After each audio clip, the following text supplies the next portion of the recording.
En el anterior video, entonces, antes de decirles esperen un ratito, les estaba explicando, ¿no es cierto?, cómo hacer el ejercicio que tienen 3 puntos para encontrar, o donde deberían tener 3 puntos para encontrar la ecuación de un plano, por ejemplo, ¿ya? Entonces, lo que les quiero mostrar es que, bueno, ya tenemos el punto B, el punto C, y cómo obtenemos las coordenadas del punto A en componentes rectangulares. Eso pueden hacerlo a través del octavo. Ustedes tenían el chance de hacerlo. No había ningún problema en eso. Así que, ¿cómo sería en el octavo esto? Veamos. Entonces van y buscan en el internet. Miren cómo ven. Aquí lo único que puse fue Octave Coordinate Transformations, o ponían de cilíndricas a esféricas en Octave, de cilíndricas a cartesianas, ¿ya? Entonces, digamos, en R3, el comando pol2cart es lo que les va a dar el paso de las cilíndricas a las cartesianas. Eso fue lo que les había mencionado alguna vez, ¿no es cierto? ¿Cómo se ve aquí? Miren, X, Y, Z, estas 3 componentes, se obtienen si es que uno, como ven acá más bien, ¿sí? Es si uno le da el ángulo teta, el ángulo, el R y el Z. Entonces, ¿en qué orden tengo que darle los datos al octave? Eso es lo que voy a acordarme aquí, ¿ya? Entonces, primero, ¿para qué? Para poder usar ese comando pol, ¿no es cierto? Entonces, primero tengo que dar el ángulo teta, luego tengo que dar, como dice ahí, miren, dice, tengo que dar R y de ahí tengo que dar el valor Z, ¿sí? Entonces, miremos cómo tenemos nosotros nuestros dados, en qué orden tenemos dados esa información, coordenadas, sí, cilíndricas, perdón. En coordenadas cilíndricas, como en nuestro examen tenemos dados esos datos, examen parcial, ya aquí está.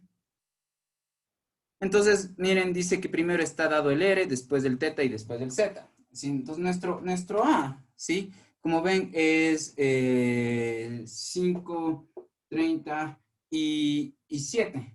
Pero lo que estoy yo diciéndoles ahí en el examen es que este es el valor de R, ¿sí? Que este es el valor de teta y este es el valor de Z. ¿Sí? Entonces, pilas con esto para cuando vayamos a usar el comando pol to cart, ¿ya? Entonces, eso hagamos en el Octave. Entonces, ahora miren, New Share. ¿Y dónde estás, Octave? Aquí. Ya. Entonces, ahora ya están en el Octave. Me imagino que ya están viendo, ¿no es cierto? Esto. Entonces, lo que yo voy a hacer es tener mis componentes X, ay, perdón, Y, Z.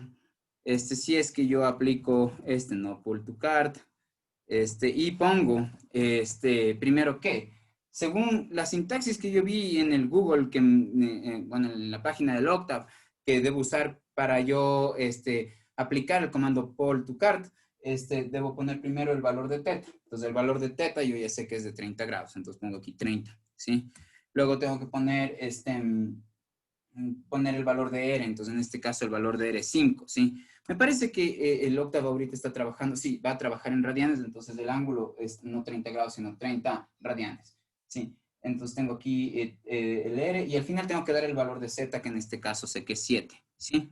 Entonces voy a pedirle que ejecute esta orden, ¿no es cierto?, al octavo, mi ventana de comandos para ver qué resultados me da. Ya, entonces ahí estos son los valores de X, Y, Z. Entonces, miren los valores de X, Y, Z de este vector, de este punto A, pero en coordenadas ya no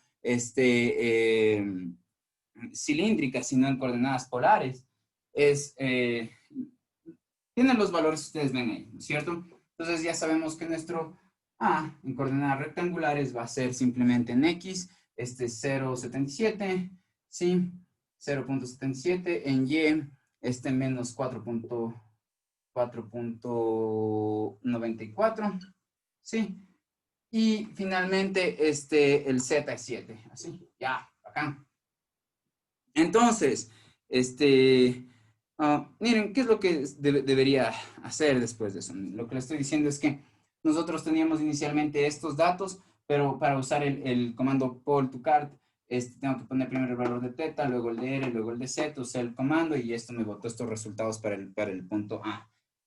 Ya, entonces de ahí lo que tengo que hacer es simplemente, digamos, hallar la flecha AB, ¿sí? Esta flecha AB, recuerden, tiene 3 puntos sobre un plano, su plano es este que está aquí, ¿ya? Y la cosa es que el vector AB, se obtiene si yo resto AB las componentes de A, ya eso podrían hacer, ya no voy a hacerlo ahorita, luego hayan el vector, en cambio, AC. El AC sería simplemente restar las componentes, el punto C menos el punto A, ¿sí? Entonces tampoco voy a hacer eso ahorita ya, pero ustedes van a tener, ya saben, aquí 3 elementos y aquí 3 elementos. Entonces miren, esto y esto son dos vectores que, ante los cuales ustedes tienen que hacer un producto cruz, ¿sí? ¿Cómo hacen el producto cruz? Pues pueden usar en Octave el comando cross, ¿sí? Hacen el producto cruz y ingresan los dos vectores acerca de los cuales quieren hacer el producto cruz y van a tener un tercer vector si usan el comando cross, ¿sí? Este tercer vector, ya saben, es perpendicular al plano. Y la cuestión es que ese vector, supónganse que ese vector le llaman n, ¿sí? Entonces, ese vector, supónganse que después de usar el comando cross en el Octave, ese vector le sale, por ejemplo, 3, 7 y 2, algo así, ¿ya? Este vector es el vector que es perpendicular al plano, ¿ya? Este es el vector n. Entonces, a partir de este punto, ya cómo sacar la ecuación del plano es fresco. ¿Por qué? Porque ustedes lo único que tienen que hacer es tomar un vector A, digamos, AX. Ya, entonces el vector AX, bueno, pongámosle simplemente un vector AP, ya. AP, sí. Entonces, la flecha AP, ¿sí? El punto P, fíjense, justo va a tener componentes X, Y y Z, ¿sí? Entonces, el truco es hacer el producto punto de N con el vector AP. ¿Cómo obtienen el vector AP? Restan el punto P menos el punto A. ¿Ya? Entonces, la cuestión es que la ecuación del plano va a salir de hacer el producto punto de el vector AP con el vector N. Al hacer esto, les queda una ecuación que va a corresponder a la ecuación del plano, ¿sí? Ya, pero no solamente tienen esta ecuación, no tienen que hacer esto, ¿sí? ¿Por qué? Porque el vector AP es perpendicular al vector N y cuando son perpendiculares su producto punto es cero. Al desarrollar esto de aquí, les queda la ecuación del plano, ¿sí? Entonces, ahora, miren, recuerden los vectores que tienen que usar. Tienen que usar el AC, el AB, y eso al ser el producto cruz les da el vector perpendicular. Y luego ese vector perpendicular lo guardan para hacer ¿qué? El producto punto igualar a cero. ¿Con qué van a hacer el producto punto? N va a ser el producto punto con otro vector que esté en el plano. Solo que este otro vector que esté en el plano tiene que ser cualquier otro vector que esté en el plano. Para yo mencionar cualquier otro vector que esté en el plano, puedo imaginar que esos cualquier otro vectores que van a estar en el plano son flechas que parten de un punto y llegan a cualquier punto de coordenadas de x, y y z que cumplan con la ecuación del plano, ¿sí? Entonces, por eso el tercer vector con el que yo hago el producto punto n tiene que ser, el producto punto tiene que ser entre n y uno que esté sobre el plano, pero este que esté sobre el plano tiene que contener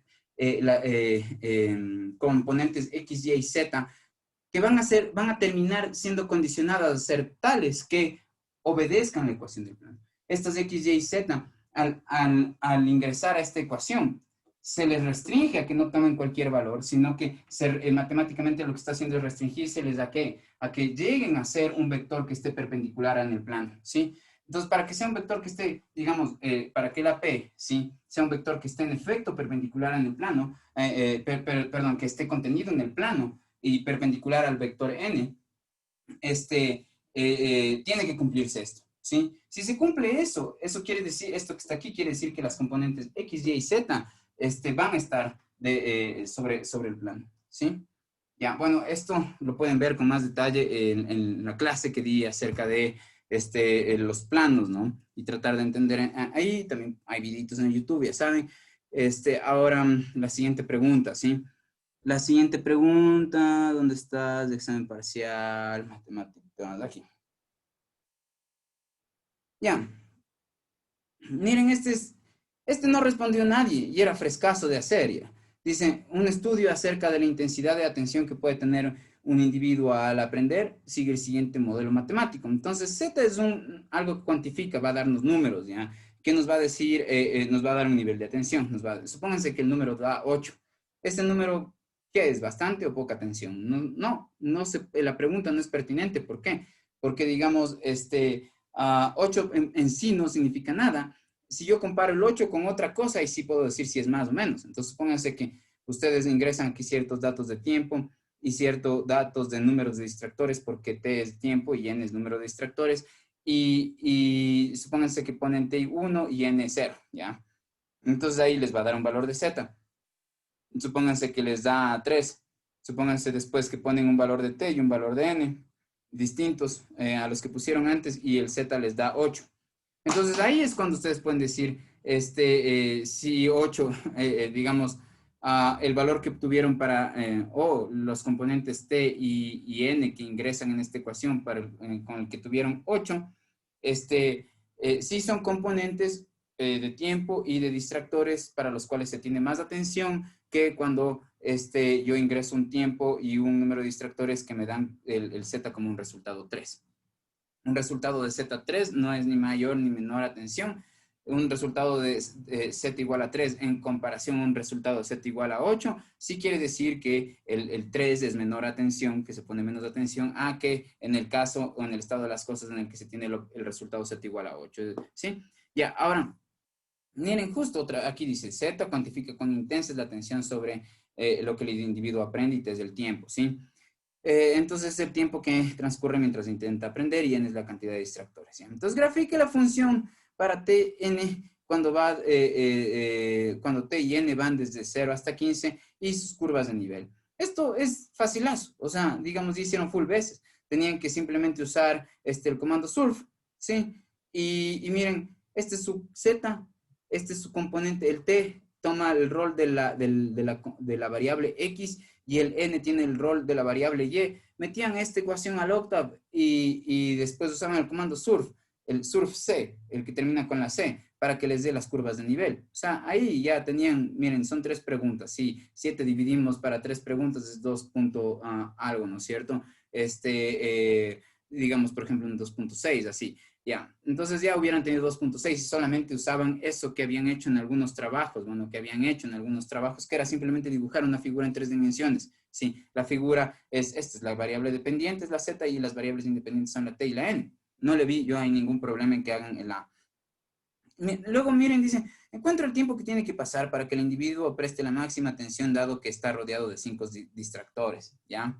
Entonces, la cuestión es que yo lo que podría hacer es hacerle caso a esta expresión en el B, en el literal B dice que tengo 5 distractores.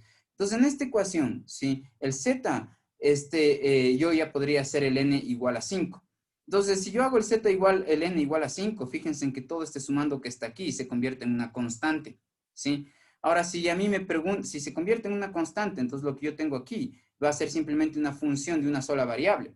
La atención ya solamente dependería del tiempo una vez que ya se determina o se hace que la otra variable independiente sea constante, ¿sí? En pocas, miren, ¿qué es lo que estoy haciendo aquí? Les estoy diciendo que ustedes tienen una figura en 3 dimensiones, la cual la van a intersecar con un plano. ¿Cuál plano? Un plano en el que una de sus componentes o variables, supónganse que el n toma el rol que antes tomaba la y, entonces yo diría que ahí es cuando el y es igual a constante. ¿Qué tienen de una ecuación de gráfico en 3 dimensiones cuando tienen algo como y igual a 3? Otra vez lo que tienen ahí es un plano que va a pasar por el eje y igual a 3, ¿no es cierto? Entonces, en pocas lo que les estoy diciendo aquí, en esta pregunta, escondidamente les estoy diciendo, miren, reemplacen el 5 aquí. Entonces, el rato que reemplazan el 5 aquí, esto se hace una constante, sumando de aquí, se hace constante. Y el meter el 5 aquí implica que yo voy a dejar de tener una variable porque se concretó en un valor constante. Entonces, esta función de aquí ya se convierte en una función que solamente tiene una variable dependiente y una independiente, que sería en este caso el tiempo. ¿Qué pasaría ahí? Ustedes ya saben cómo analizar funciones de una sola variable, que dependen de una sola variable. Eso aprendieron en el cálculo 1. ¿Cómo sacan el máximo de una función que depende de una sola variable? Pues entonces miren, si ustedes tienen el z y, ¿no es cierto?, igual a 3 por el seno de t medios, esto sería lo que pasaría digamos, esto es lo que pasaría en el literal B. Si voy a escribir la función aquí, para poder trabajarla, ¿ya?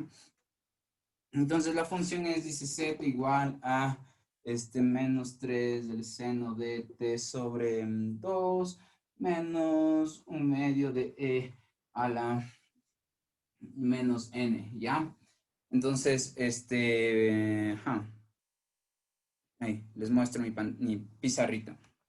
Ya, entonces lo que estoy diciendo es que miren, ¿qué pasa cuando ustedes tienen 5 distractores? El n es el número de distractores, entonces aquí yo tendría 5. Todo esto es un número, no me importa cuál ya. Solo sé que es un número constante, ¿sí? Entonces, pero como ven, este número de constantes, pónganse que sale 0.8 ya, alguna vaina así.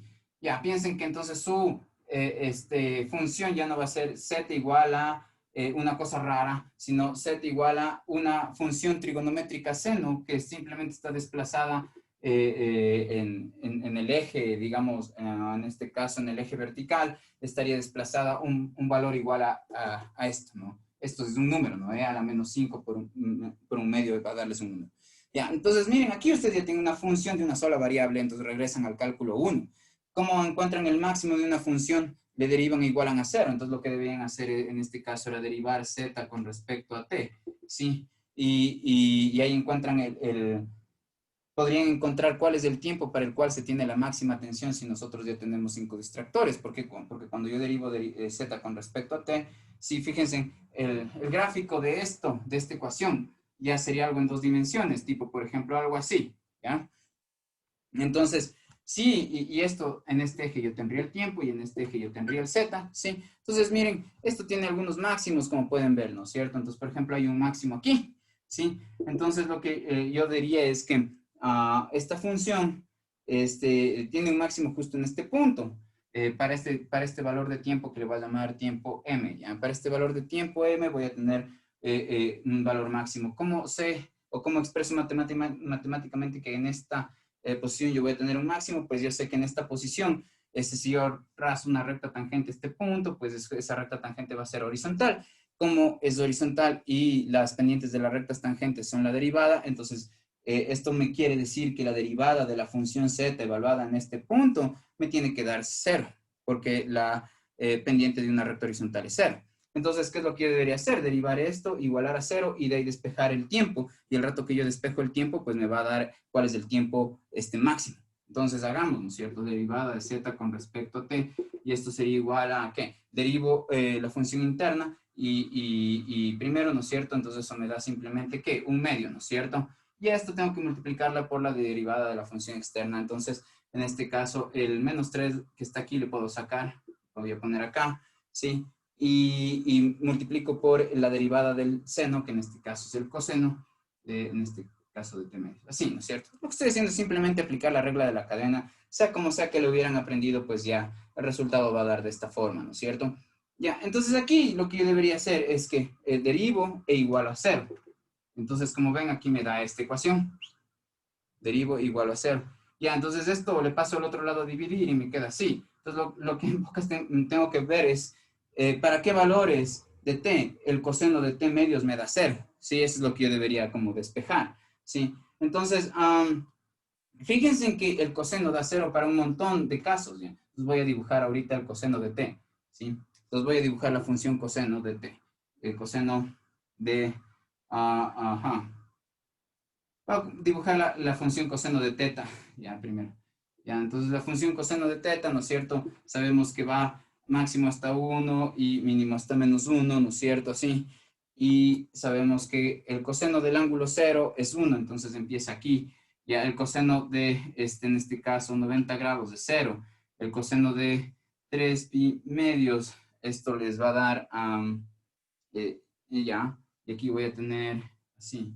Entonces veamos. Ya. Entonces, en este caso, a ver, algo estoy haciendo mal.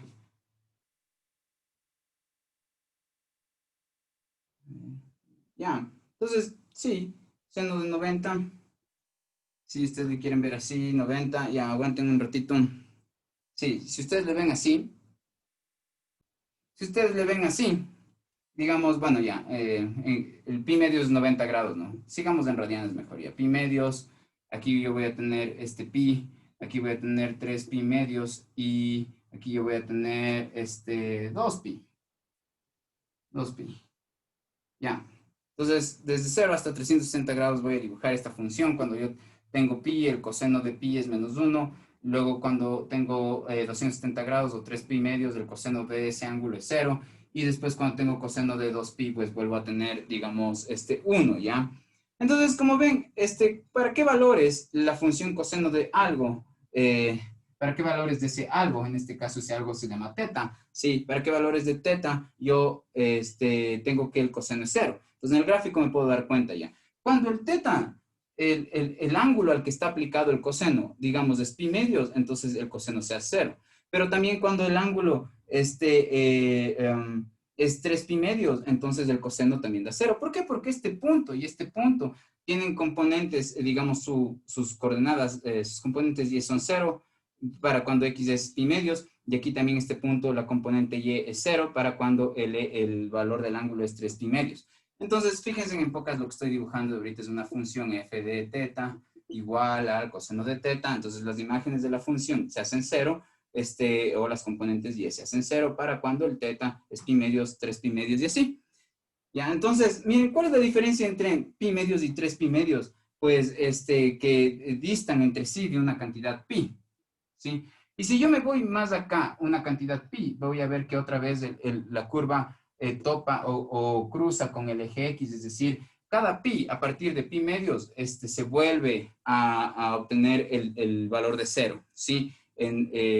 Para mi coseno. Es decir, que si yo aplico el coseno al pi medios y después a 3 pi medios y después, sí, a ángulos que difieran entre sí a partir del pi medios en un valor de pi. Si yo aplico el coseno, pues me va a dar cero. ¿Qué quiere decir eso en esta ecuación? Quiere decir que, miren, ¿cuáles son los ángulos? Esto de aquí es el ángulo, esto sería mi teta.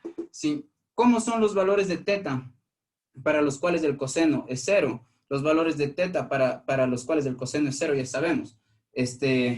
Miren aquí el ángulo al que se le está aplicando el coseno y de manera que busco cuáles son esos ángulos para que me den cero, es todo esto, el t medios, ¿no es cierto? ¿Ya?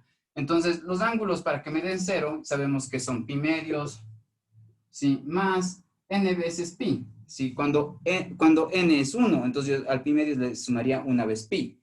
Cuando el n es 2, le sumaría al pi medios una vez pi, dos veces pi, ¿sí? Y como ven, cuando yo sumo dos veces pi, al pi medios vuelvo a llegar a que el coseno de ese ángulo va a ser cero, ¿sí?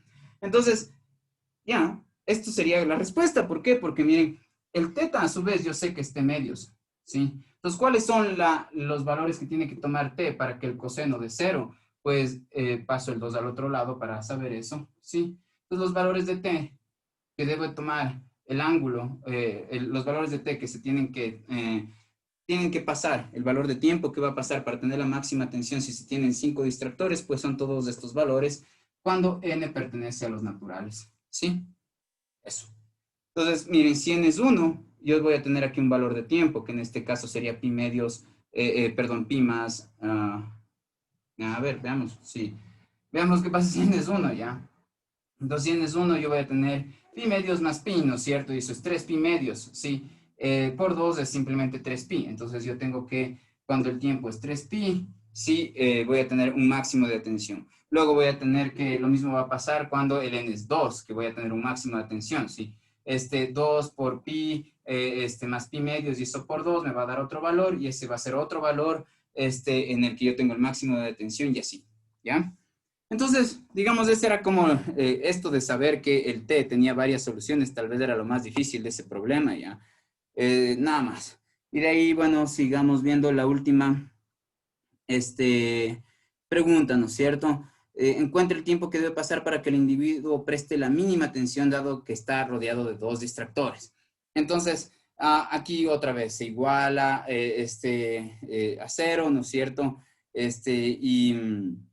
Se pone 2 en los distractores y en vez de buscar el máximo, o sea, se reemplaza 2 en vez de n, ¿sí cachan? Y, y ya, hacen un análisis parecido, solo que digamos en el rato que dibujan, ustedes buscan los mínimos y no los máximos. Eso. Ya, entonces,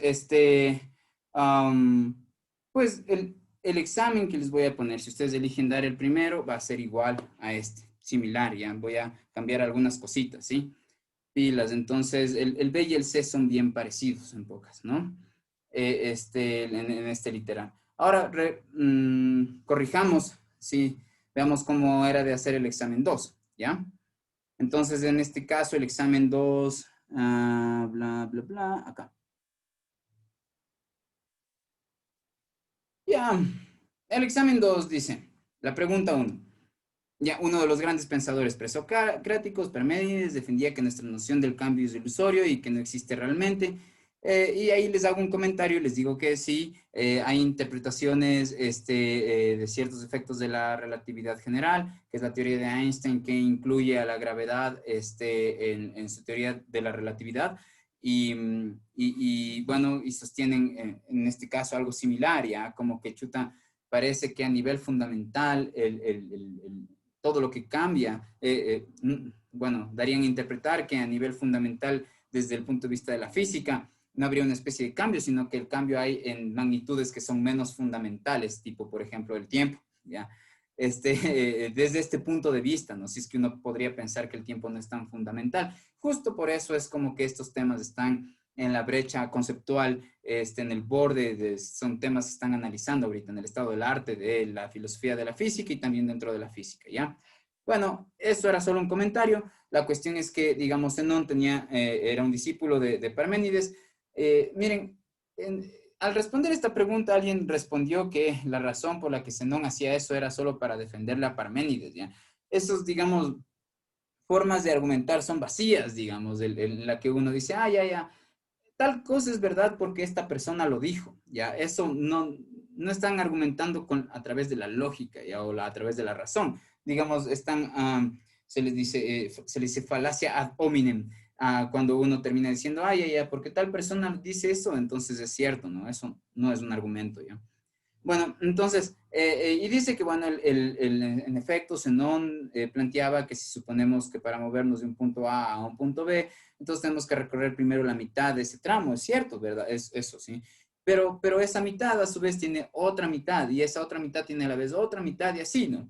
Entonces parece que yo tengo que recorrer al final de cuentas infinitas mitades y recorrer estas infinitas mitades me va a tomar un tiempo infinito de tiempo, parecería, y entonces yo nunca podría moverme a ningún lado porque el punto A y el punto B no necesariamente es una distancia, sí, puede ser cualquier distancia, por ejemplo, esta distancia. Entonces yo para recorrer esta distancia necesito infinito tiempo, entonces es como que me quedo estático, o sea, porque esa distancia la puedo hacer más y más y más y más y más y más y más chiquita, hasta, digamos, hacerlo una cantidad tan pequeña diferencial que yo pueda decir, bueno, estoy estancado en este diferencial eternamente, ¿no? Ya, entonces, ahora yo les había mostrado algunas cuestiones acerca de las series y ahí les preguntaba si es que su conocimiento acerca de las series puede como que aportar a los argumentos de Zenón o contradecirlos, ¿ya? Entonces yo les decía, miren que las series infinitas, ¿no es cierto? Las series es una suma de términos. ¿Cuáles términos? Los términos de una sucesión, ¿sí? Entonces, la cuestión es que yo les decía que esas series, cuando yo sumo todos los términos de la serie, puede diverger, es decir, que la suma total de estos números infinitos, de estos infinitos términos me dé infinito, o puede converger. Eso quiere decir que la suma de infinitos términos me dan un número concreto, ¿sí? Entonces, digamos, esa era la solución, ¿no? Zenón, a pesar de que por un lado tiene razón, lo tendría, que yo tengo que ir adicionando a un tiempo otro y otro y otro y otro infinito, de manera que la suma infinita de estos términos me da el número infinito, entonces yo necesitaría infinito tiempo, porque en eso se basaba el argumento de Zenón, de que no hay como el movimiento no es posible porque me va a tomar un tiempo infinito. Pues en realidad no es así. Para yo moverme de un lado al otro, sí puedo yo tomarme un tiempo finito. ¿Por qué? Porque la suma de infinitos instantes me da un tiempo finito, un número concreto distinto al infinito. ¿Por qué? Eso es siempre y cuando su serie converja. ¿Cuándo converge su serie? Yo les había dicho que, por ejemplo, si su serie es una serie geométrica, para que converja basta que la razón sea un número que está entre 0 y 1, ¿sí? Entonces, digamos, si cada término de la serie que yo es decir, si cada intervalo, cantidad de tiempo que yo necesitaría para moverme en una de estas infinitas mitades o hacia una de estas infinitas mitades, si ese tiempo cada vez es más pequeño, más pequeño, más pequeño, más pequeño, más pequeño, cuando yo sumo todo eso, no me da el resultado, como resultado no me da el infinito, sino me da como resultado un número concreto, ¿sí? Ya hay, digamos, una persona, averiguó por qué esto que les estoy diciendo, digamos, está sugerido, si ustedes quieren, ya, si ven en el Wikipedia las paradojas de Zenón, ya, si buscan el Alparménides, ya, está sugerido que hay esta respuesta ya a las paradojas, ¿no? De que en efecto ustedes si suman infinitos términos, infinitos instantes de tiempo, no necesariamente el resultado es un tiempo infinito, sino puede ser un tiempo finito. Y si ustedes tienen un tiempo, pueden usar un tiempo finito para moverse de un punto al otro, entonces digamos sí habría movimiento, ya. Ahora miren, este es el segundo, ¿no? Yo estoy aquí ya hablando de espacios vectoriales, ¿no? Entonces, miren, consideren el conjunto de los números reales. Si esto los dotara de la operación, y a esta operación le llamo también suma y le pongo el símbolo más, a pesar de que estos, no, este nombre suma y este símbolo en forma de cruz, ya no representan, en este caso, en este problema, ya no representarían lo mismo que intuimos o a lo que nos queremos referir con suma y con ese símbolo en forma de cruz cuando nos enseñaron en la escuelita a sumar, ¿ya? Más bien yo estoy aquí introduciendo otra definición y la definición es que si yo tengo el número A y el número B y yo voy a hacer esa operación nueva que me estoy yo inventando, digamos esa suma rara, ya, esa suma rara yo la estoy definiendo, miren, digo que yo tengo un número A y tengo un número B y esta suma rara le voy a llamar, digamos, le voy a nombrar con esta color azul, esa cruz azul. Esta operación yo la defino como, ¿ya? Entonces aquí estoy diciendo que voy a definir que esto es una forma de nombrar algo, ¿ya? A veces no les ponen los dos puntos, ¿ya? Pueden dejar de ponerlos, pero siempre y cuando sepan que esto de aquí es una etiqueta que le ponen a un procedimiento. ¿Cuál es el procedimiento? Entonces aquí yo lo que estoy diciendo es que este símbolo en medio de A y B va a significar que yo tome A y le ponga al B encima como exponente. Eso es lo que estoy diciendo, ¿sí? Ya, entonces, si es que esta es mi forma de sumar, les pregunto si es que, ¿cuál sería el neutro aditivo y cuál sería el inverso aditivo? Y les pregunto si cada número tendría su propio y distinto inverso aditivo. Y además, miren, basándote en la respuesta, les pregunto si es que esto sería un espacio vectorial, ¿sí? Si es que el conjunto de los números reales dotados de esta operación y de la multiplicación por un escalar, la que conocemos en general, nuestra multiplicación de la escuelita, porque recuerden, para yo generar un espacio vectorial, necesito concebir un conjunto de entidades, en este caso son los números reales, y dotarles de dos operaciones. En el álgebra, como siempre hemos venido trabajando, esas operaciones son las que hemos aprendido desde la escuela, que es la suma y la multiplicación por un escalar, sí que es la multiplicación normal que aprendemos en la tabla, cuando nos enseñan las tablas de chancletazos, ¿no? Ya, pero, digamos, en este caso, yo digo, no, miren, ya no, todo lo que teníamos antes vamos a usarlo, a excepción de la suma. La suma la vamos a cambiar, la que conocemos desde la escuelita, por esta nueva suma. Y pregunto si es que así, ese conjunto de números reales, con esta suma definida así, y el producto, la multiplicación normal que hemos aprendido, si es que así, ese conjunto de números reales es un espacio vectorial. Entonces, para que sea un espacio vectorial necesita cumplir con los 10 axiomas, y uno de esos 10 axiomas es que tenga el neutro aditivo, ¿ya? Entonces, el neutro aditivo es aquel que, si es que yo tomo cualquier elemento de mi conjunto y le sumo con la suma que yo ya he definido, le sumo el neutro aditivo, el resultado tiene que ser el número que tomé inicialmente. Es decir, si yo tomo A y le sumo el neutro aditivo, tiene que darme A mismo. Eso es lo que estoy diciendo, ¿sí? ¿Ya? Entonces yo estoy diciendo que si tomo un número y le sumo el neutro aditivo, entonces, donde esta suma tiene que ser más bien mi suma azul, ¿ya? En este caso, la suma que yo estoy proponiendo. Entonces me tiene que dar A. ¿Y qué más se tiene que cumplir, ya? Que tiene que existir este neutro aditivo, ¿no es cierto? Y este neutro aditivo también tiene que ser tal que si yo tomo el neutro y le sumo de la manera que definí aquí, le sumo, por ejemplo, P, no, A mismo. Esto tiene que también darme A. ¿Ya? Entonces tiene que existir un elemento, un número real en este caso, que cumpla con esto y también cumpla con esto. Si es que existe, entonces, un número que cumpla con esto y con esto, entonces yo diría que existe el neutro aditivo. Entonces probemos. Miren, ¿qué pasaría si es que entonces esta suma, fíjense en qué significaría. Voy ajá,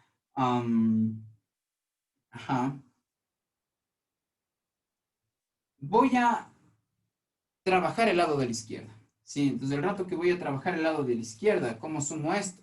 Entonces yo tendría que buscar un número tal que cojo el elemento de la izquierda que está a la izquierda de este signo de suma nueva, y lo que tengo que hacer es elevarle a este elemento que está a la derecha de este signo. Eso fue la forma en la que definí mi operación suma. Entonces la le debería yo elevar al neutro. Y lo que yo tengo que hacer es buscar cuál es este exponente para que aquí me dé también A. ¿Cuál es el exponente que yo debería poner aquí para que A elevado al neutro aditivo me dé A? A elevado a la 1. Entonces, este análisis me sugiere que el neutro aditivo tiene que ser 1. ¿Sí cachan? Ya. Entonces, lo que sea que hicieron ustedes copiándole a alguien un procedimiento, ya sea de un libro o lo que sea, estaban usando incluso operaciones distintas a las que yo definí aquí. Yo lo único que decía es que si ustedes ven este símbolo, tienen algo, y luego ven este símbolo más, y tienen después otra cosa, eso es una forma de escribir o de dar una orden o de poner una etiqueta a un procedimiento. ¿Cuál procedimiento? El procedimiento es tomar lo que está a la izquierda de este símbolo, tomar lo que está a la derecha y hacer esto. Poner lo que está aquí, ponerlo de base, y lo que está a la derecha ponerlo de exponente. Eso significa hacer esta operación. Y si yo digo que el neutro aditivo es aquel que logra hacer esto, ¿sí? Que si es que yo al hacer esta operación me devuelve el A mismo, entonces ese tiene el derecho, cualquier número que logre hacer esto tiene el derecho de llamarse neutro aditivo. Fíjense en que si es que yo escojo como neutro al valor 1, entonces sí, en efecto, si yo pongo A más 1, donde A es cualquier número real, ¿sí? Entonces pónganse que A es el 5, ¿sí? Entonces, si me dicen 5 más 1, ¿esto cuánto me da? ¿Qué tengo que hacer? La operación sería poner el 5, ponerle al 1 de exponente, y como ven de respuesta me da el mismo 5. Entonces, por lo pronto, el 1 está funcionando perfectamente como neutro aditivo. ¿Por qué? Porque me da el mismo 5, ¿sí ven? ¿Sí? Entonces, bajo esta suma definida de esta forma, el neutro aditivo no es el 0, ¿sí? El 5 más el 0 es lo que me va a dar el 5. Aquí tienen un caso en el que 5 más 1 es 5. ¿Pero por qué? Porque mi suma no es la suma que aprendimos de la escuela, sino es esta operación que estoy yo poniendo aquí, ¿ya? Entonces, hasta ahí todo chato, miren, y esto pasa para cualquier número. Yo pongo aquí el 13, sí, menos 13, digamos, le pongo el menos 13 y más 1 con esta suma azul. La suma azul significa que yo tengo que hacer este proceso, poner el menos 13 y elevarle al 1. Entonces, miren, menos 13 a la 1, pues sigue siendo menos 13. Entonces, el neutro aditivo parece que sí es 1, ¿sí? Porque nos permite hacer esta operación. Sí, aquí me da menos 13, perdón, ¿sí? Ya. Pero veamos si ahora cumple con esta propiedad. Entonces, por lo pronto decimos, bueno, ya el neutro aditivo sería 1, parece que es 1. Veamos si es en efecto 1. ¿Qué pasaría si es que mi neutro aditivo, en este caso yo ya sé que es 1, o sea, supongo que es 1, el A es cualquier número de los números reales, y si es que en efecto el 1 es el neutro aditivo, debe permitirme hacer esto, ¿sí? Entonces, ¿qué significa esta operación? Lo de la izquierda, solo voy a desarrollar lo de la izquierda y voy a ver si es en efecto igual a lo de la derecha. Entonces, si el 1 es mi neutro aditivo, debe permitirme hacer eso. Es decir, yo al hacer esta operación a la izquierda tiene que darme como resultado el A, si es que el 1 en efecto es el neutro aditivo. Entonces yo pongo el que está a la izquierda de este signo y luego este le pongo de exponente. Y fíjense en que 1 a la A, ¿qué me da? Me va a dar siempre 1. ¿Sí? Ya, bacán. Entonces, ¿qué pasa si es que, por ejemplo, yo pongo aquí el 5? ¿Ya? Entonces, miren, yo esperaría, sí, yo esperaría que aquí también me dé 5 si es que se cumple la regla, ¿no? ¿No ven que tengo que el neutro sumado con el 5 es aquel que me devuelve el 5 mismo, ¿sí? Entonces, si el 1 es un neutro aditivo, entonces el 1 sumado con el 5 debería darme el 5. Pero esta suma azul significa que voy a hacer esta operación. Voy a poner al 1 de base y el 5 como exponente, y esto me da de respuesta 1. Entonces, el resultado de las operaciones de la izquierda, en este caso, fíjense, me dio 1, mientras que en el derecho tengo 5, pero sí, 1 es distinto de 5. Entonces, este de aquí, que era mi postulante a ser el neutro aditivo, no lo es. ¿Por qué? Porque, digamos, no me permite generar esta operación. Digamos, el resultado de hacer esta operación no me devuelve 5, sino que me devuelve 1. ¿Sí cachan? Y debería devolverme 5 para que yo le considere al 1 el neutro aditivo. Entonces ahí ya tenían una forma de decir que no. Sí, que en esta pregunta ¿dónde estás? Aquí. Tiene esta pregunta, ¿sí? ¿Cuál sería el neutro aditivo? Pues no tiene, ¿sí?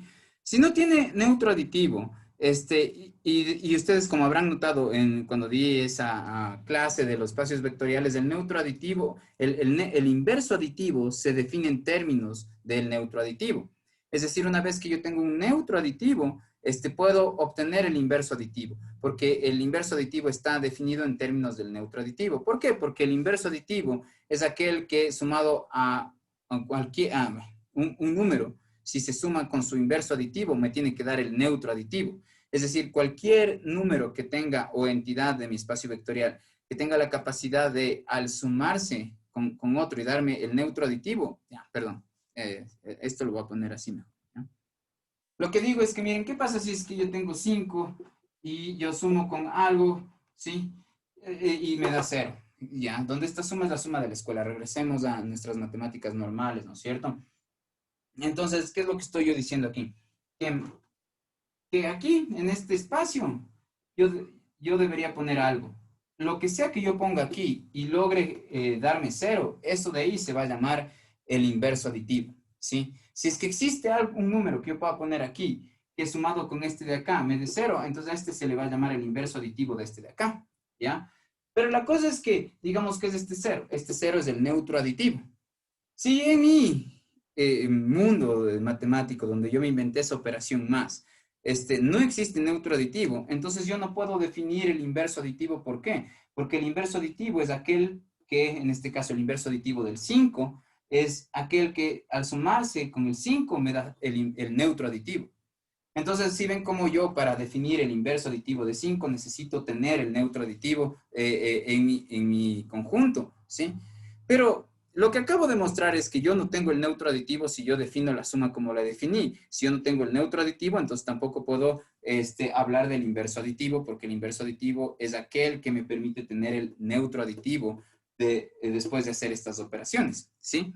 Entonces, aquí la respuesta era eso, ¿no? O sea, de que, digamos, justo ustedes no tienen un neutro aditivo, por lo tanto, no tiene inverso aditivo, y si no tiene ni neutro aditivo ni inverso aditivo, no cumple dos de los axiomas que debería cumplir, dos de los 10 axiomas que debe cumplir un conjunto, en este caso de números, para hacer un espacio vectorial. Por lo tanto, digamos así, respondían todas estas preguntitas, ¿no? Notando que no había el neutro aditivo, ¿sí?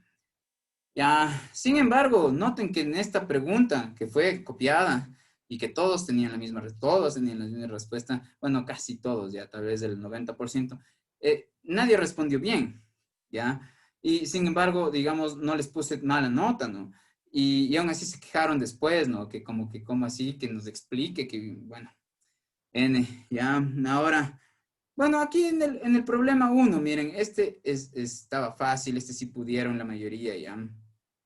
Y tenía que ver con lo que yo les había mostrado en un repaso justo antes de tener este examen. Y lo que les estoy dando aquí, miren, bueno, ¿por qué primero que nada me molestó el hecho de copien aquí en este problema? En general en toda su prueba, ¿no? Recuerden, miren, aquí lo primero que digo es, por favor, no se copien porque me muero de las iras, ¿ya? Entonces, ¿ya qué pasa aquí con este problema? Que yo subí 2 documentos al aula virtual. Subí uno medio temprano al aula virtual y yo puse aquí unas condiciones iniciales solo para la posición y para la velocidad. Y me había dado cuenta que en ese documento había un error porque yo no les di las condiciones iniciales para la aceleración, es decir, yo no les dije cuál es el valor de la aceleración para el tiempo cero.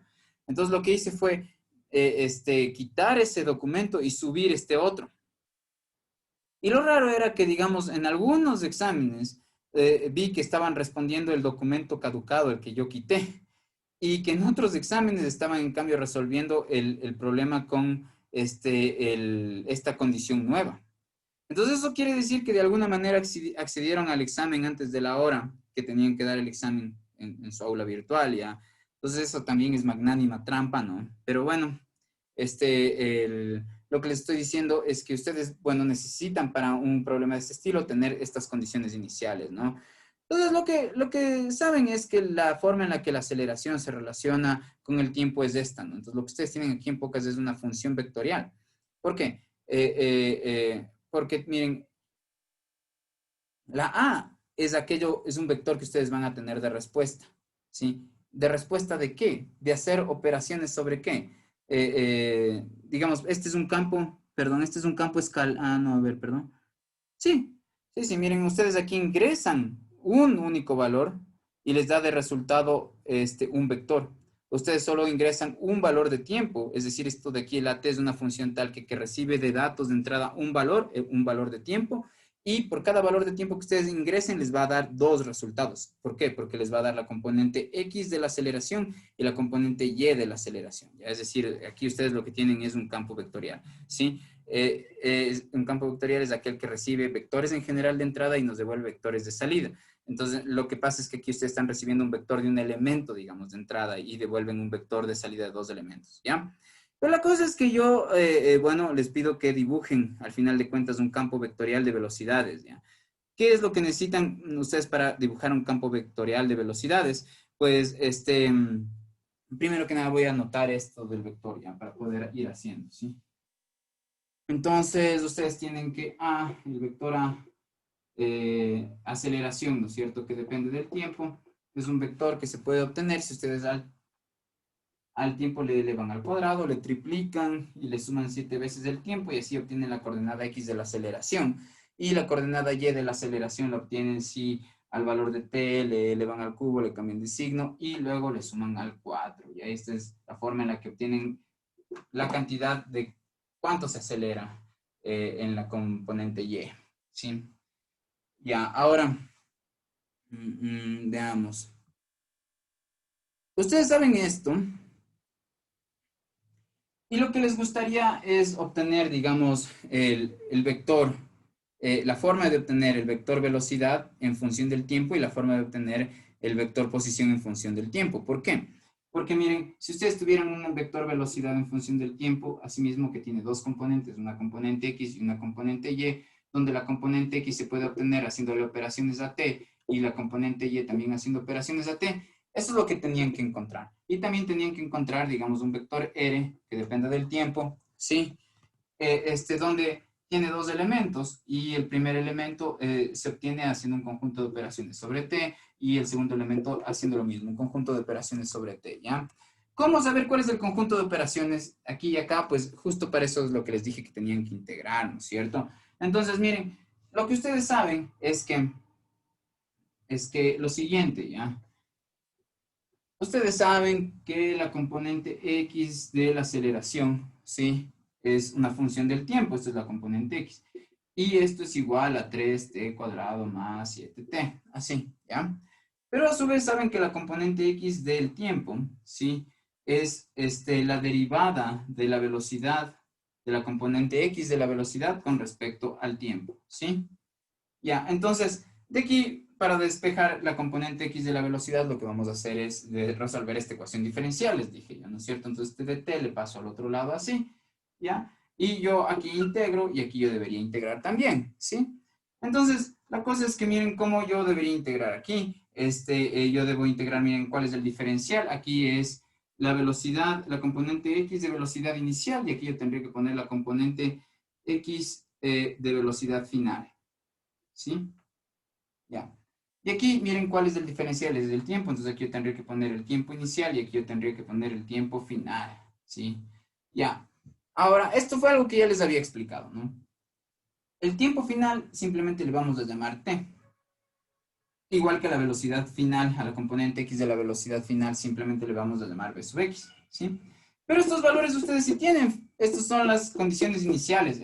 O sea, ¿qué número ponen aquí y qué número ponen acá? Eso está dado en sus condiciones iniciales, para eso les di. ¿Ya cuáles son sus condiciones iniciales? Entonces cogen y buscan por acá, ¿dónde estás?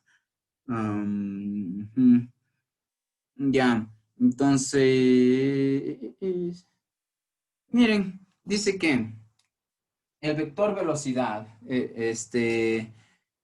evaluado en el tiempo cero es, en este caso, 5 y menos 13. Ya. Entonces, sigamos con el problema. ¿Bacán? Entonces, lo que yo digo es que miren esto ya. Esto de aquí, el cero es del tiempo inicial. Entonces, aquí ustedes ponen cero. ¿Sí?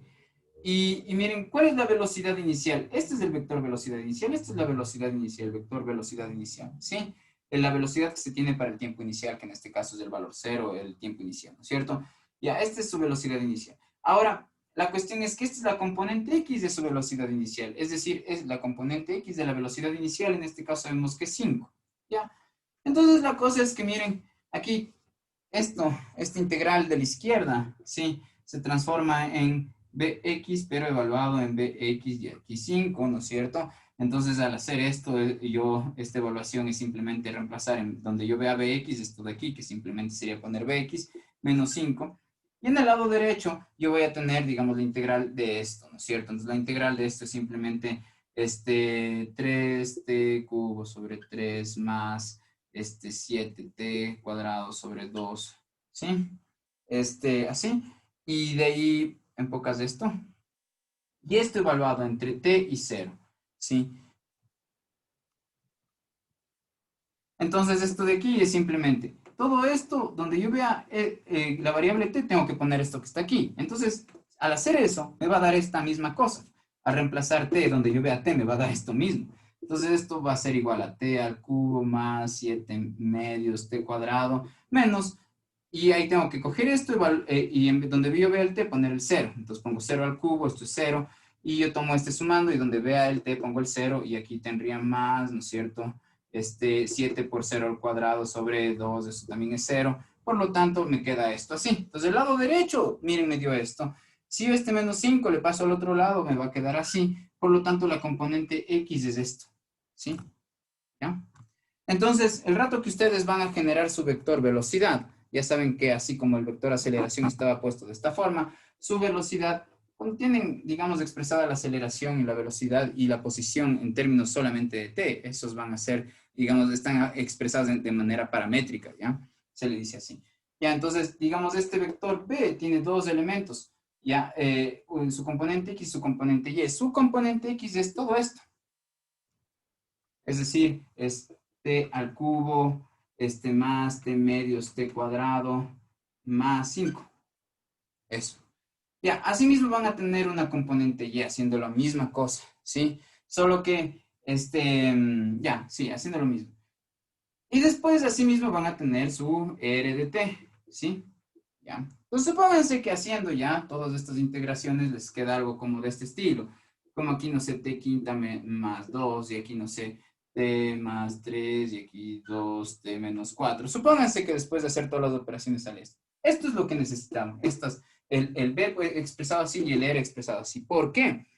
Porque para dibujar el campo vectorial que les pido, ustedes van a necesitar dar todas las coordenadas de las posiciones y las velocidades asociadas a esas posiciones.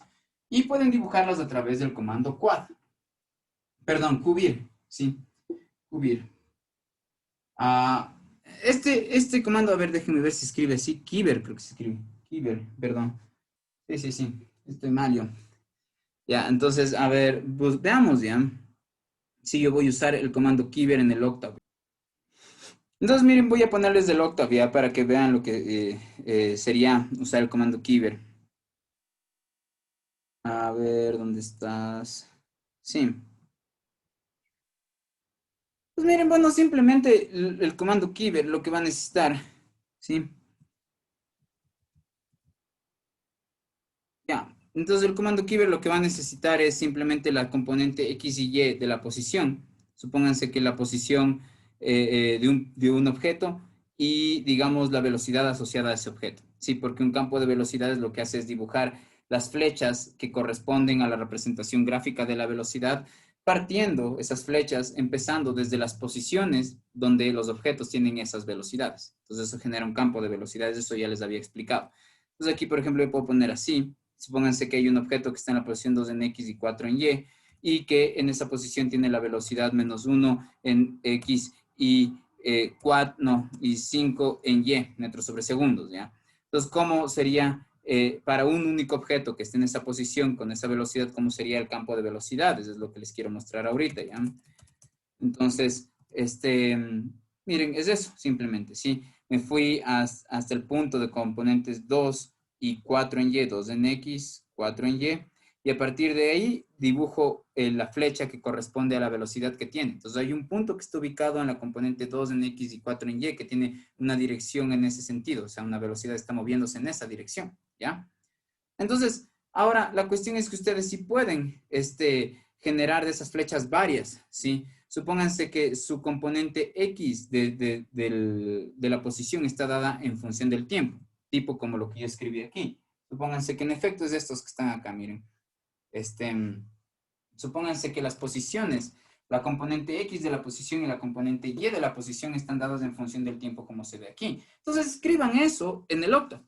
Miren, supónganse que la componente X de la posición es T más 3, se puede obtener si yo al tiempo le sumo 3, y la componente Y es 2T menos 4, es decir, se puede obtener si yo le duplico al tiempo y le quito 4, ¿cierto? Entonces veamos en ese caso cómo sería. Y supongamos que nuestras velocidades en efecto tienen esta forma, ¿ya? Entonces hagamos un experimentito para ver cómo saldría el campo de velocidades, si en efecto las velocidades están dadas de esta forma y las posiciones de esta forma, ¿ya? Entonces, esto voy a implementarlo en el Octave ahorita, ya, para que puedan ver. Entonces, aquí pongo la componente X de la posición, que según les había mostrado es T más 3, ¿sí? Aquí voy a poner, digamos, la componente Y de la posición, que es simplemente 2 por T menos 4, ¿ya? Y aquí tengo que poner la componente X de la velocidad, ¿sí? Y la componente X de la velocidad fue la que hallé integrando, ¿no es cierto? Que en este caso era T, elevado al cubo, más 7 medios,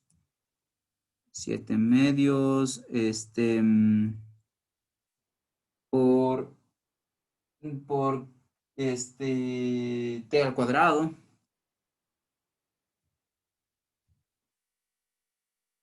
¿sí? Y luego dice más 5. Esa es la componente. Todo lo que escribí ahorita es la componente X de la velocidad, ¿sí? Y la componente Y de la velocidad, tal como se planteó en este ejemplo, en este caso es así. Era T a la quinta más 2. T a la quinta más 2. Ya. Si ustedes tratan de ver qué les da el octavo aquí, les va a dar error porque T no está definido. Ustedes no están diciendo cuáles son los posibles valores de tiempo. ¿Qué es lo que va a hacer el octavo? Miren, si ustedes ponen algo como esto. Para cada valor de tiempo, supónganse que yo digo que T es un vector que va desde 0 en pasos de 0.2 hasta 5 ya. Entonces lo que va a hacer es tomar todos los elementos del vector t y les va a hacer estas operaciones y va a devolver, por cada valor que le doy de t, va a devolver un par de coordenadas de x y y de la posición y un par de velocidades de x y y de la velocidad y va a dibujar una flechita por cada valor de t que yo dé, como las que les mostré. Entonces, como va a hacer esto para todos los valores de t, lo que van a ver de resultado va a ser un conjunto de flechas.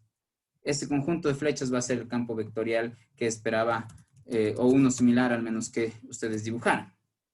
Ya, y este sería en este caso el campo vectorial. ¿Sí? Entonces, donde está cada una de estas, en cada una de las posiciones de una partícula, o de que se está moviendo con la aceleración que mostré, cada una de esas posiciones, en cada una de esas posiciones, el objeto tiene estas aceleraciones. Eso es lo que estaría diciendo este dibujito, ¿no? Ya. Ahora avancemos a la siguiente pregunta. En este caso era una pregunta fácil. Más bien la cuestión aquí era de que no se ahueven porque ustedes simplemente leen ahí cosas que dicen de mecánica cuántica, ¿sí?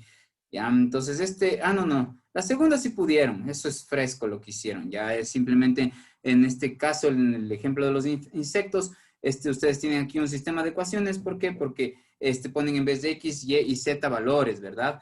Ya, entonces ahí su sistema de ecuaciones, o sea, se ve claramente cuál es el sistema de ecuaciones a resolver, ¿no? O sea, en la pregunta 2 esta era fácil. Todos me parece que sacaron bien, o la mayoría al menos. Miren, yo tengo este sistema de ecuaciones que indica cuál es la relación entre, digamos, tres tipos de insectos que su población está cuantificada, la del primer insecto con la variable X, la del segundo con la variable Y, el tercer tipo de insecto con la variable Z, y eso nos dice el X, Y y Z, el número de insectos de ese tipo, ¿no es cierto? Y U, V y W son variables de las que dependen esos tres insectos y como ven aquí, corresponden a la cantidad, a ver, la cantidad de lluvia, la humedad y el conjunto de la cantidad de plantas disponibles que comen estos insectos, ¿no es cierto? Y la cuestión es que yo les pedía cuál es la U, la V y la W que son coherentes o corresponderían para cuando se tiene que X es 13, 12, Y es 12 y Z es 17. Entonces, en pocas lo que les estoy pidiendo es que resuelvan un sistema de tres ecuaciones con tres incógnitas donde deben despejar U, V y W a través de métodos como el método de la reducción gaussiana o simplemente usando el octave como hicieron algunas personas. Ya pueden usar el octave para esto, a menos de que yo les diga no usen, ya. Siempre pueden usarlo. Entonces, este era fresco, ya. El tercero, miren, el dispositivo de la compuerta lógica, perfecto, ya. Muchos lograron esto, ya. Es decir, ajá. Por un momento empiecen a leer, digamos, al menos desde aquí hasta acá. Bueno, no, ya, yo creo que esto ya leyeron, ya, después más bien para ahorrar tiempo.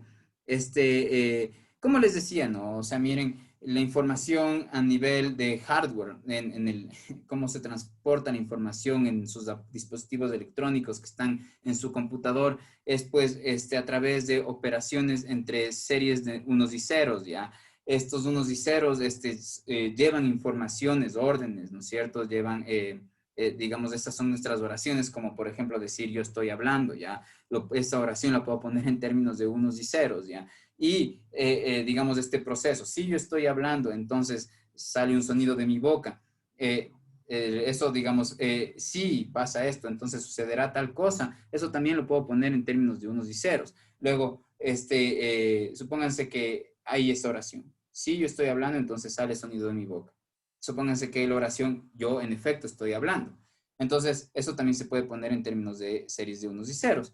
Y la conclusión, si es que yo considero ambas aseveraciones, sería que entonces está saliendo sonidos de mi boca, ¿sí? Entonces, si hay una regla en la que cuando se habla salen sonidos de la boca y si en efecto se cumple el caso en el que alguien está hablando, entonces se puede concluir que están saliendo sonidos de su boca. Todas esas operaciones pueden hacer a través de multiplicaciones de matrices por vectores, como yo les mostré en el caso de la mecánica cuántica, ¿no es cierto? En el caso de la computación cuántica, cambiar un bit cuántico, un qubit 1 a un qubit 0, es simplemente multiplicar el qubit 1 por una matriz de transformación, donde esta transformación sería la negación, ¿sí? Negar en este caso sería pasar de 1 a 0 o de 0 a 1. Entonces lo que ustedes necesitaban era justo buscar una matriz, eso es lo que les pedía, ¿no? ¿Cuál es la matriz que me permite negar, ya? Entonces yo les decía que, ¿cómo yo genero? Miren, que matemáticamente lo que haría el dispositivo electrónico es representado por la multiplicación de una matriz, que es mi matriz de negación, por el vector que voy a negar, o por el vector que contiene la información que voy a negar. Este vector de aquí, supónganse que es el vector 1 negrita que les puse ahí, ¿no es cierto? Un 1 que estaba ahí asentado en negro, ¿no es cierto? Este vector de aquí, yo lo que necesito es que se niegue, es decir, que termine siendo este vector 0, 1. Sí, ¿por qué negarlo? Es pasarlo de 1 al vector 0, ¿sí? Entonces, la cosa es cómo yo puedo, ¿qué tengo que poner aquí, aquí, aquí y aquí? Para que yo al hacer este producto me dé esto de acá. Eso era lo primero que les pregunté, ¿sí? ¿Cuál es la matriz que me permite al multiplicarse con esto generar esto de acá? Entonces ahí no es difícil ver esto ya. Aquí podrían haber armado un sistema de ecuaciones si quieren. ¿Por qué? Porque miren, si ustedes hacen esta operación, lo que tendrían es que A más 0 tiene que dar 0, ¿sí? Y aquí tendrían que C esto más D tiene que dar 1, ¿ya? Entonces, bueno, ustedes aquí podían intuir cómo eran, ni siquiera sin hacer este sistema de ecuaciones, ¿no? Ustedes ya podrían saber cómo era ¿Por qué? Porque miren, ¿qué tal si ustedes ponen aquí 0 y aquí ponen 1, ¿sí? ¿Y qué tal si aquí ponen 1 y aquí ponen 0? Entonces, miren, el rato que multiplico esta fila por esta columna, pues en efecto me da 0, y si multiplico esta fila por esta columna, pues en efecto me da 1, ¿cierto? Entonces sí tenían razón que esa es la matriz de negación. Ya, ¿y cómo sacan la matriz en cambio que recibe el vector negado para obtener el sin negar, pues esa sería, miren, esta es una matriz que me permite pasar de algo sin negar a algo negado. La matriz que me permita pasar de algo negado a algo sin negar va a ser la matriz inversa de esta. Y la matriz inversa de esta, en este caso, pues sigue siendo esto. ¿Ya? Entonces, este también sí pudieron hacerlo. Entonces, me parece que no amerita mucha más explicación. Finalmente, y claro, en el octave, digamos, generar un comando es simplemente poner en un comando function, poner la matriz negación y pedirle que se multiplique por una matriz de entrada que ustedes les van a dar, donde la matriz de entrada que ustedes les van a dar va a tener vectores columna, donde cada uno de estos vectores columna son unos negritos o ceros negritos, ¿sí? Ya. Entonces, bueno, como les digo, sí pudieron hacer. Ya, y finalmente, el 4 estaba en el libro, ¿ya? Pero si no estaba ahí, sí podían hacerlo. Entonces, miren, la cuestión es que yo quiero demostrar que el conjunto de puntos de R3 que se encuentran en un plano que pasa por el origen constituyen espacio vectorial. Ya, ¿cómo yo caracterizo esos puntos? ¿Ya? ¿Qué forma tienen en particular esos puntos que están contenidos en un plano que pasa por el origen? ¿Ya? Entonces, eso es lo que yo estoy ahí definiendo cuando escribo el conjunto V. El conjunto V dice que es el conjunto de todos los puntos que se pueden expresar a través de coordenadas de X, Y y Z. Entonces, cuando yo pongo aquí, digo que incluyo en mi conjunto todos los puntos de componentes X, Y y Z, tales que yo tengo un número A definido, dado, que al multiplicar por X y le sumo un número B definido ya dado, que al multiplicar por Y, más un número definido ya dado, digamos que al estar multiplicado por Z, me tienen que dar 0. ¿Por qué? Porque, ya entonces acaban de leer, es decir, demostrar que este conjunto, dotado de la suma de vectores de multiplicación por escalar usuales en R3, forman un espacio vectorial. Entonces tenían que demostrar que este conjunto de puntos forman un espacio vectorial. ¿Sí? Entonces, como este conjunto de puntos, como el conjunto de puntos que pasan en un plano, en un plano de 3 dimensiones que pasa por el origen, el conjunto de puntos que forman ese plano son un subconjunto de todos los conjuntos que están en R3. Imagínense cómo luciría todo, si ustedes pintaran de negrito todos los puntos del espacio. Entonces sería como un cubo negro, así todito, ¿sí? Entonces, de todos esos puntos que están formando, llenando el espacio todo de negro, yo solamente estoy escogiendo una lámina de todo eso. Y esa lámina es un subconjunto de todo el conjunto de puntos de R3.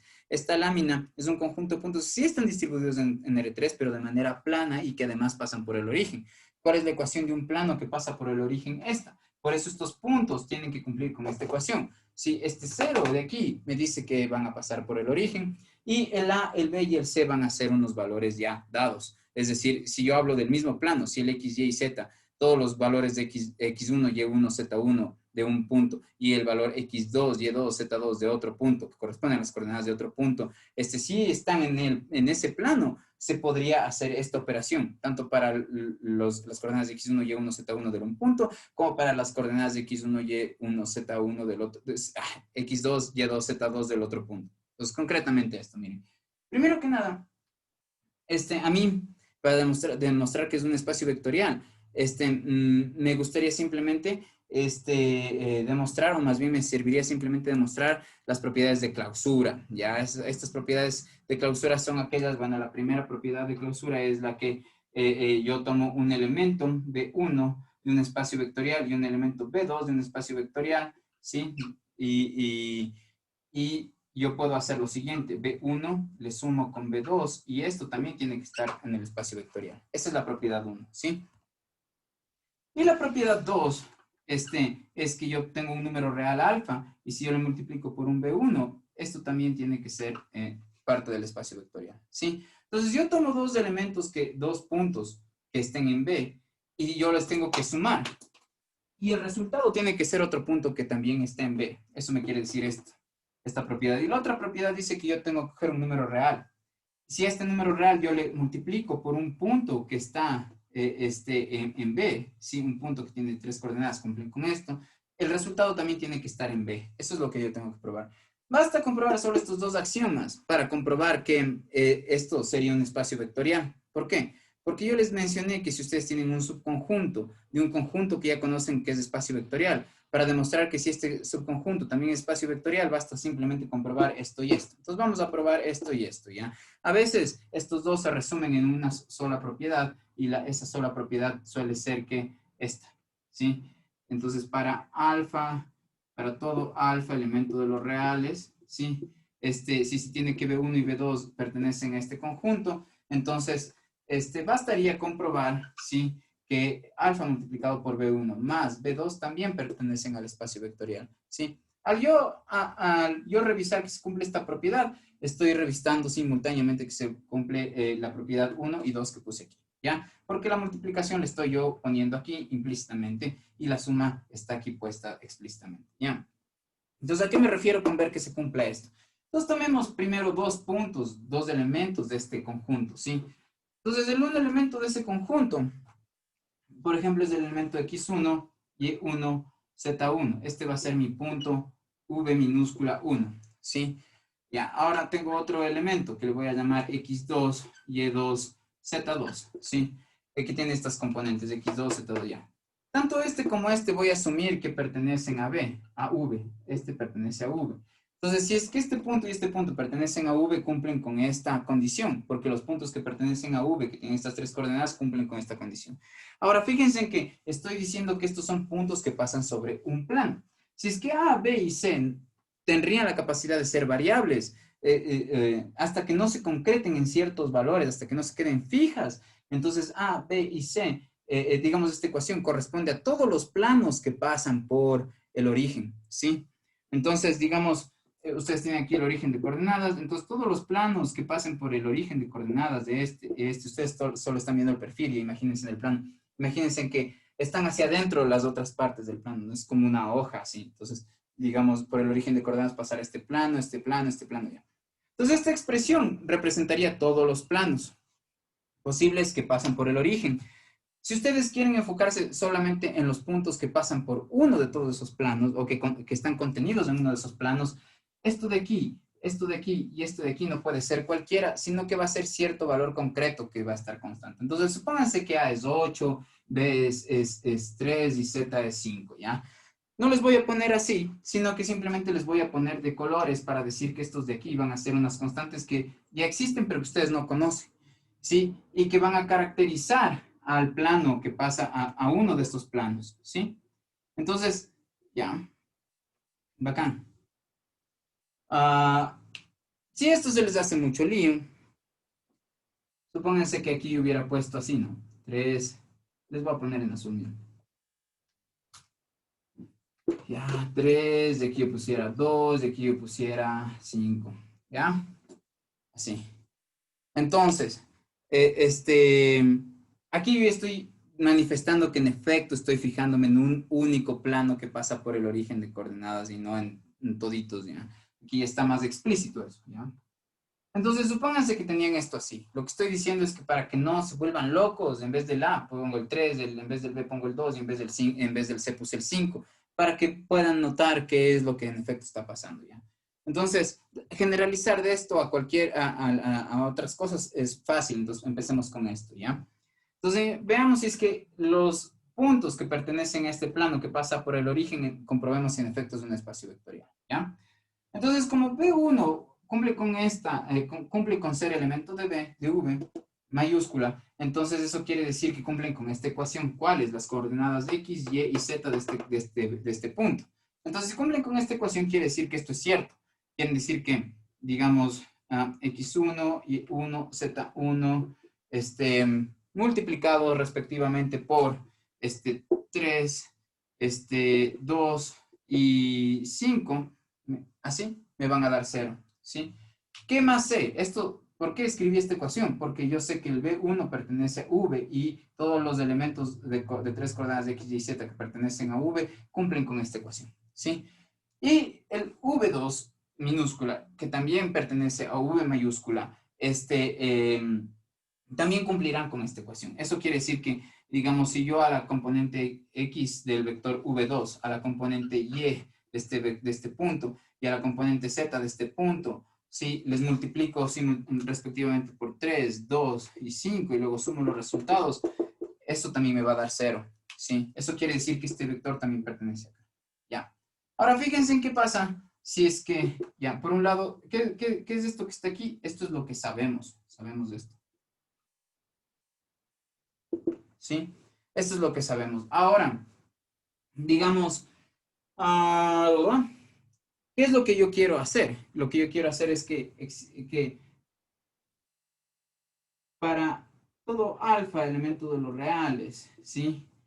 Y para cualquier V1 y V2, elemento de V, ¿sí? Yo quiero, ¿sí? ¿Qué es lo que yo quiero hacer? Yo quiero comprobar que en efecto, digamos, sucede lo siguiente, ¿ya? Que alfa por V1 más V2 también pertenecen al espacio vectorial B, V, ¿no es cierto? Ya, entonces, ¿qué es lo que voy a hacer? Voy a generar esta operación a ver si en efecto estos pertenecen a V, ¿ya? Entonces, primero generemos la operación alfa por B1. Entonces, alfa por B1 va a ser simplemente, esto de aquí me va a dar alfa por X1, alfa por X2, alfa por X3. Este vector de aquí se obtiene al multiplicar alfa por B1, ¿no es cierto? Y a esto tengo que sumarle el B2, pero el B2 yo ya sé que es X2, Y2, Z2, ¿sí? Entonces, fíjense en cuál va a ser el vector resultante. El vector resultante va a ser simplemente, va a ser alfa X1 más X2, ¿sí? Como primer componente. El segundo componente de mi vector resultante va a ser alfa X2 más Y2 como segunda componente. Y el tercer componente de mi vector resultante va a ser este con este, es decir, alfa X3 más Z2. A ver qué estoy haciendo.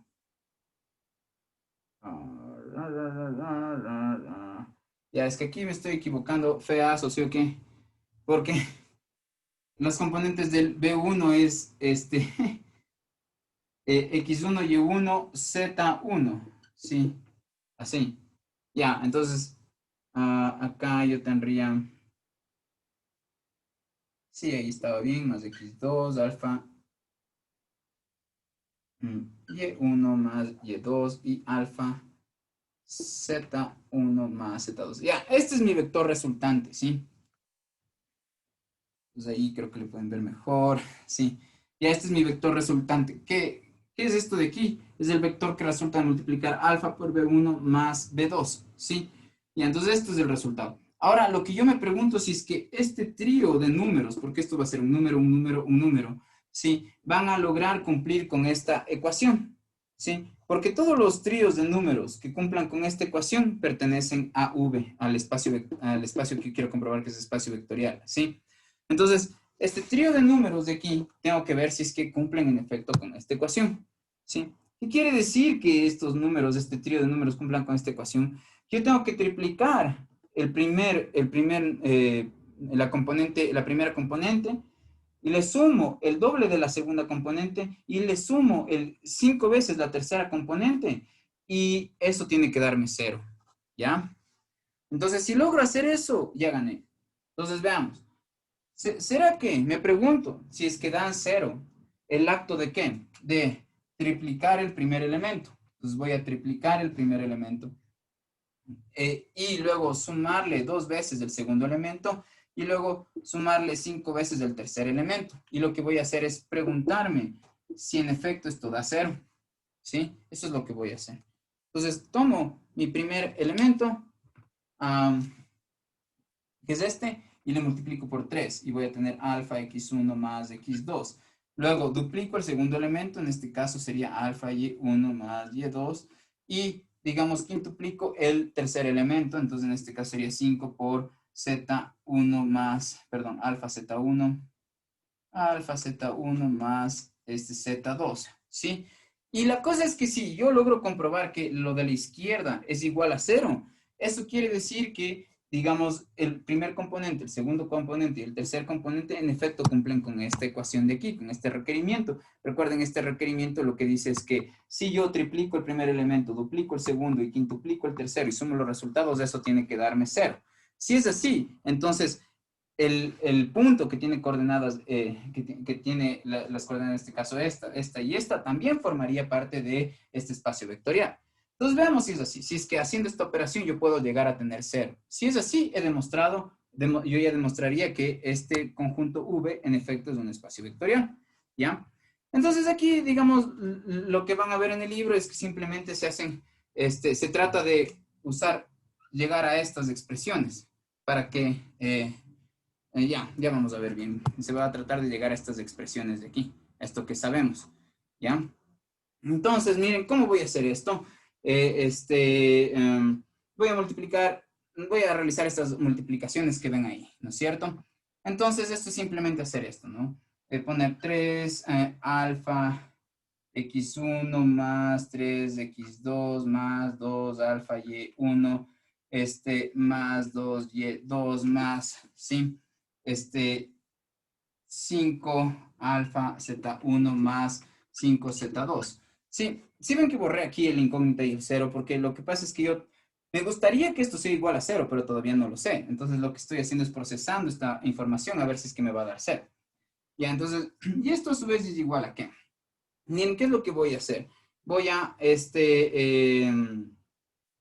tomar todo lo que tiene, voy a fijarme en este y en este. Todos los que tienen subíndice 1 y les voy a agrupar entre sí y voy a sacar factor común alfa. Entonces tomo este término y este término, los agrupo y saco de factor común el alfa.